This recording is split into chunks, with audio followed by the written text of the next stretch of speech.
Shivalik range को देखने के बाद हम बात कर लेते हैं दूसरी माउंटेन रेंज की, जो कि मैंने आपको बताया था 1500 से लेकर 4500 मीटर तक मूव करती है।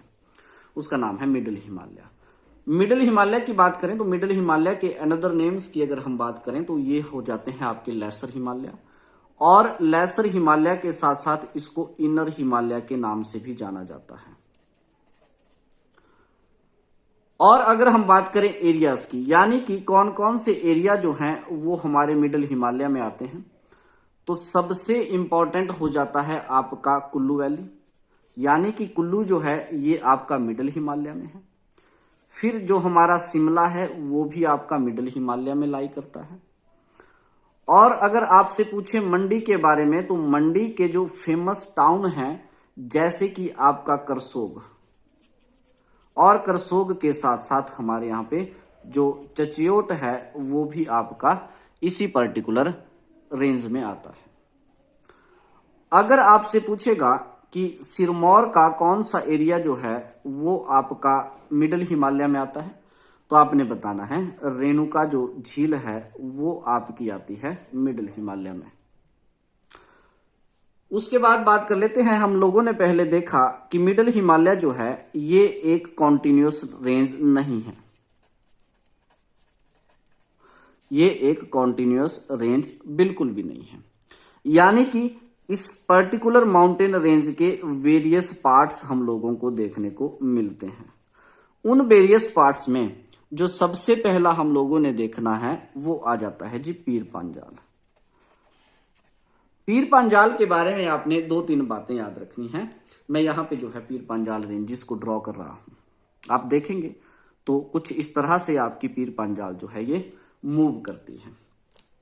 पीर पांजाल रेंजेस की बात करें तो आपने 2-3 बातें इसकी याद रखनी है कि हिमाचल प्रदेश में मेनली आपको ये चंबा के अंदर देखने को मिलेगी, जो कि इंपॉर्टेंट क्वेश्चन बन जाता है।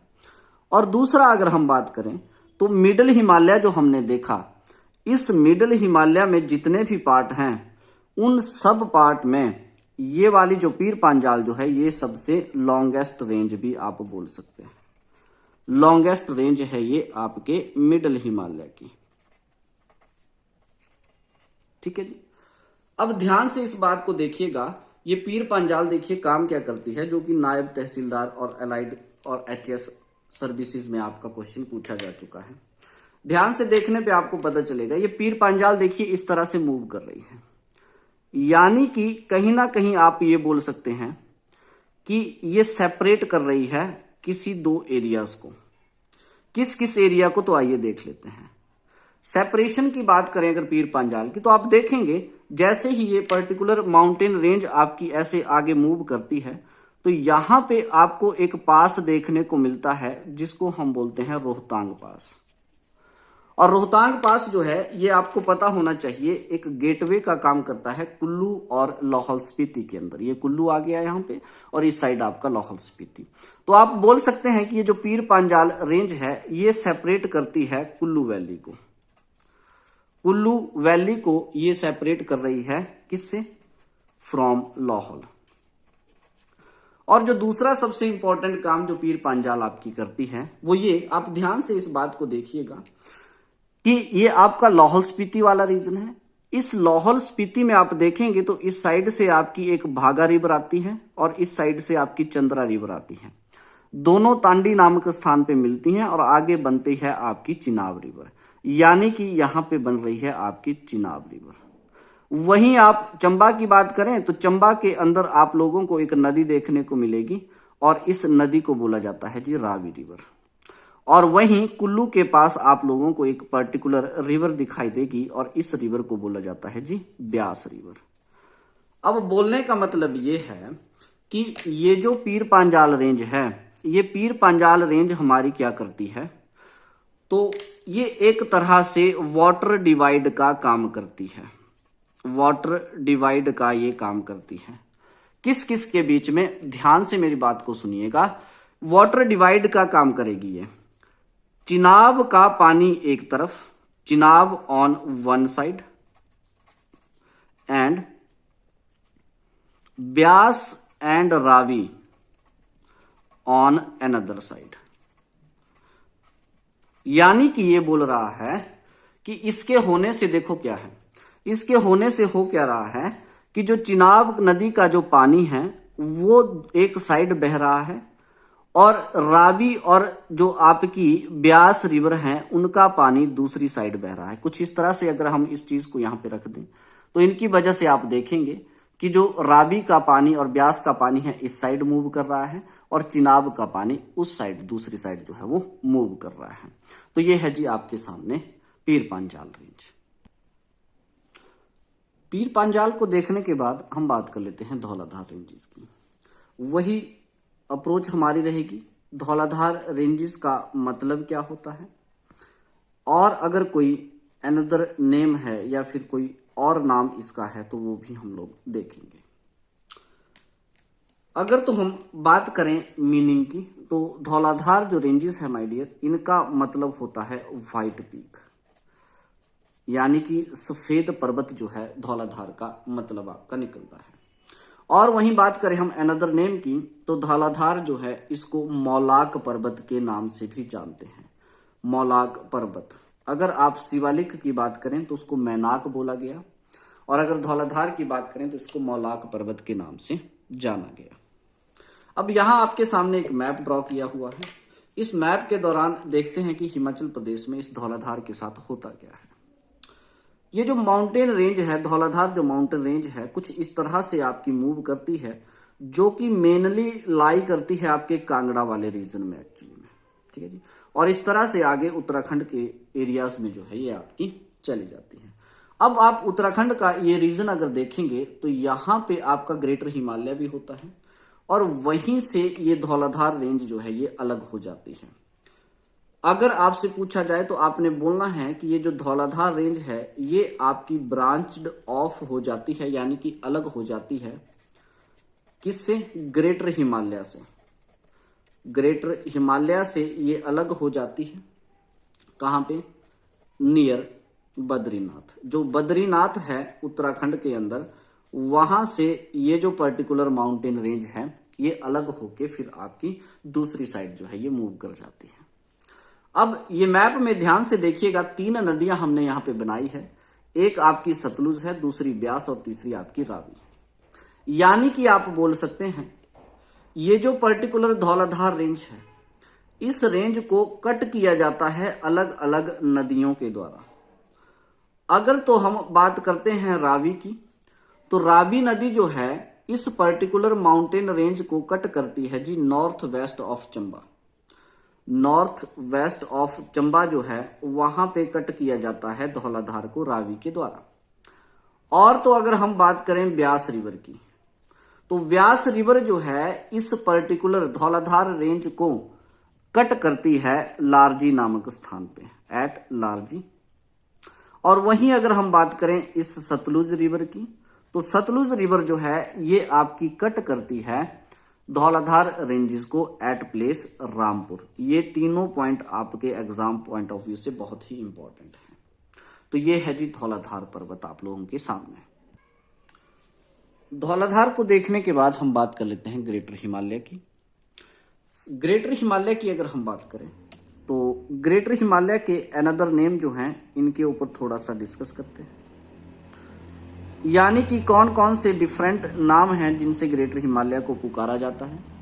तो ग्रेटर हिमालय जो है इसको हिमाद्री के नाम से भी बोला जाता है और ये वही रीजन है जिसको एल्पाइन जोन जो है ये भी घोषित किया गया है, या फिर एल्पाइन जोन भी हम इसको बोलते हैं। वहीं अगर ग्रेटर हिमालय में एरियाज की बात करें तो ये बहुत ही इंपॉर्टेंट हो जाता है।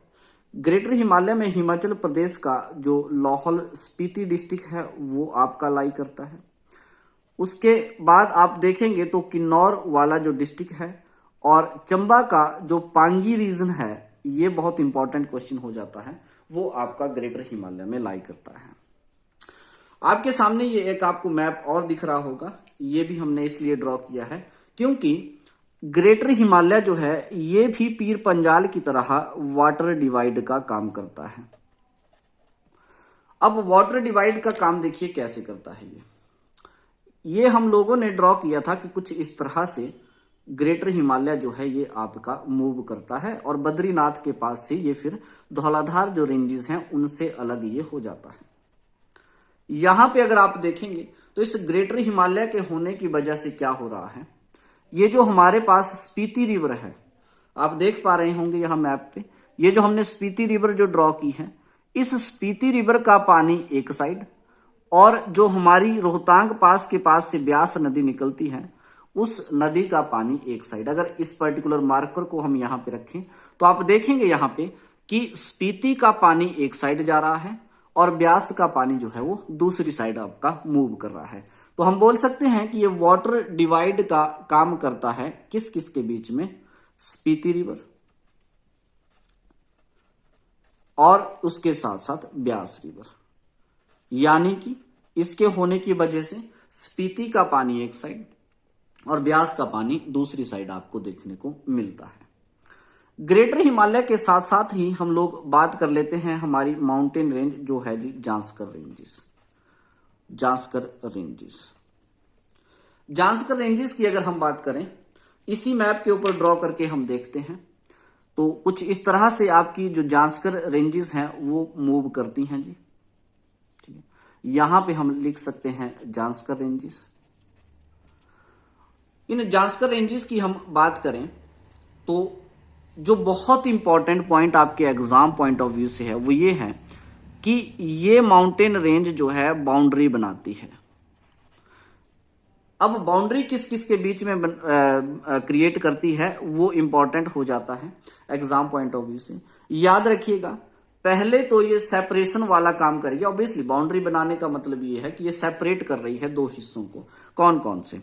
अगर तो हिमाचल प्रदेश के किन्नौर और स्पीति की बात करें, उसको ये अलग करती है तिब्बत से, पहली बात आपने याद रखनी है। और दूसरी बात जो एग्जामिनर आजकल आपसे पूछ रहा है कि ये जो जांस्कर रेंज है ये कश्मीर को भी अलग करती है तिब्बत से। और उसके बाद आपने याद रखना है कि ये जो पर्टिकुलर रेंज है ये लाहौल स्पीति को भी अलग करती है फ्रॉम जम्मू एंड कश्मीर और साथ साथ में लद्दाख। दूसरा पॉइंट जो आपको जांस्कर रेंजेस से याद रखना है वो ये कि जो हिमाचल प्रदेश की हाईएस्ट माउंटेन पीक है, पासिस में हम देखेंगे कि ये पीक कहां है, जिसका नाम जो है रियो पुरगिल है। ये पर्टिकुलर माउंटेन रेंज रियो पुरगिल जो माउंटेन रेंज है ये आपकी किन्नौर के अंदर पड़ती है और ये भी आपको जांस्कर रेंजेस में ही देखने को मिलेगी। तो ये था आपके सामने एक टोपोग्राफिक डिवीजन हिमाचल प्रदेश का। इसके बाद हम बात करेंगे फिजियोग्राफिक डिवीजन की। Thank you so much.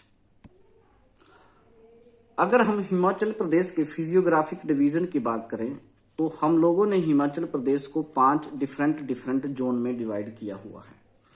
अब ये जो जोन है ये हमने क्लाइमेट के हिसाब से इनको डिवाइड किया है और यहां से क्वेश्चन किस तरह से पूछा जाता है वो हम लोगों ने देखना है। आप देख रहे होंगे कि सबसे पहला जो डिवीजन यहाँ पे हो रहा है वो है सब ह्यूमिड ट्रॉपिकल जोन, यानी कि ये गर्म एरियाज हैं हिमाचल प्रदेश के। तो इसके अंदर जो हमारे एरियाज आते हैं वो आपका ऊना डिस्ट्रिक्ट है। फिर ऊना के बाद हम देखेंगे तो पांवटा साहिब इसी में देखने को मिलेगा, और पांवटा साहिब के बाद यहाँ पे इंपॉर्टेंट है इंदौरा। इंदौरा जो कि आपका कांगड़ा में आपका पड़ता है। ह्यूमिड ट्रॉपिकल जो जोन था, सब ह्यूमिड ट्रॉपिकल जोन, उसमें हमने देखा ऊना, पांवटा साहिब और इंदौरा। ये एरियाज आपको याद रखने होंगे। आपसे डायरेक्ट वो क्वेश्चन पूछेगा कि हिमाचल प्रदेश का पांवटा साहिब और इंदौरा जो है वो कौन से ट्रॉपिकल जो कौन से फिजियोग्राफिक डिवीजन में लाई करता है। दूसरा हम देखें तो ह्यूमिड सब ट्रॉपिकल जोन है। ये वो एरियाज हैं जो बाकी जैसे ऊना है उससे थोड़े से कहीं ना कहीं अच्छी कंडीशन में आपको देखने को मिलेंगे क्लाइमेट के हिसाब से। उनमें आपका आता है मंडी। मंडी के बाद सिरमौर का नाहन वाला रीजन इसी में आता है। फिर आप देखेंगे तो नालागढ़ जो है इसी में आता है, और नालागढ़ के बाद आपका आता है जी नूरपुर वाला रीजन। वहीं अगर हम बात करें ह्यूमिड सब टेम्परेट जोन की, तो ये बहुत इंपॉर्टेंट है क्योंकि इस पर्टिकुलर जोन में आपका कुल्लू आता है, कुल्लू के बाद हम देखेंगे तो शिमला जो है इसी में लाई करता है जी। और फिर उसके बाद जो है कुछ एक पार्ट्स हैं मंडी के, मंडी के बाद कुछ एक पार्ट्स हैं आपके चंबा के, चंबा के बाद कुछ एक पार्ट्स हैं आपके सोलन के, और कुछ एक पार्ट्स जो हैं सिरमौर के इसी एरिया में लाई करते हैं। लेकिन कुल्लू और शिमला बहुत इंपॉर्टेंट आपके एग्जाम से हो जाते हैं। नेक्स्ट जो हमारा फिजियोग्राफिक जोन है, स्टार में ऐसे कर रहा हूं क्योंकि अलाइड सर्विसेज में ये क्वेश्चन पूछा जा चुका है कि हिमाचल प्रदेश का जो पालमपुर है, पालमपुर के बाद जो जोगिंदरनगर है, जोगिंदरनगर के बाद आप देखेंगे तो डलहौजी जो चंबा में आपका पड़ता है, और डलहौजी के बाद जो धर्मशाला है, ये कौन से फिजियोग्राफिक जोन में आते हैं? तो आंसर इसका हो जाएगा वेट सब टेम्परेट जोन, आपने याद रखना है और ये क्वेश्चन पूछा जा चुका है। वहीं अगर हम बात करें ड्राई टेम्परेट जोन की, तो ड्राई टेम्परेट जोन में हम लोगों ने शामिल किया हुआ है लाहौल स्पीति को। ऑब्वियसली ये शुष्क एरियाज हैं जहां पे वर्षा ना के बराबर ही समझ लीजिए और बर्फबारी बहुत ज्यादा होती है। पांगी रीजन हो गया आपका चंबा का, और उसके बाद किन्नौर जो है ये आपका हो गया। इसी के साथ जो जियोग्राफी का दूसरा चैप्टर है, टोपोग्राफिक और फिजियोग्राफिक डिवीजन, यहीं पे समाप्त होता है। इसके बाद हम बात करेंगे जो नेक्स्ट चैप्टर हमारा रहता है जियोग्राफी में, जिसको हम माउंटेन रेंजेस भी बोलते हैं, और वो माउंटेन रेंजेस हम डिस्ट्रिक्ट वाइज जो है वो देखने की कोशिश करेंगे। आज की वीडियो में इतना ही। Thank you so much, have a great day, thanks again.